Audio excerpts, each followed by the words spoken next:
చంద్రబాబు నివాసంపై దాడి కేసులో మాజీ మంత్రి జోగి రమేష్కు మంగళగిరి పోలీసులు నోటీసులు జారీ చేశారు.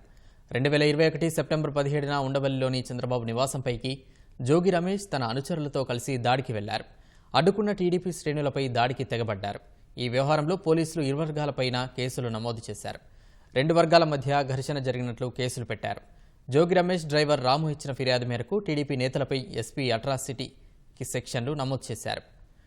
టీడీపీ నేత సాంబశివరావు ఇచ్చిన ఫిర్యాదు మేరకు జోగి రమేష్తో పాటు ఆయన అనుచరులపై మరో కేసు నమోదైంది. ఈ కేసులకు సంబంధించి అప్పట్లో టీడీపీ నేతలను అరెస్ట్ చేసిన పోలీసులు వైసీపీ నేతల జోలికి మాత్రం వెళ్లలేదు. కూటమి ప్రభుత్వం వచ్చిన తర్వాత ఈ కేసు విచారణ తిరిగి ప్రారంభమైంది. దీంతో ముందస్తు బెయిల్ కోసం జోగి రమేష్ హైకోర్టులో పిటిషన్ వేశారు. ముందస్తు బెయిల్ గడువు జూలైలోనే ముగిసింది.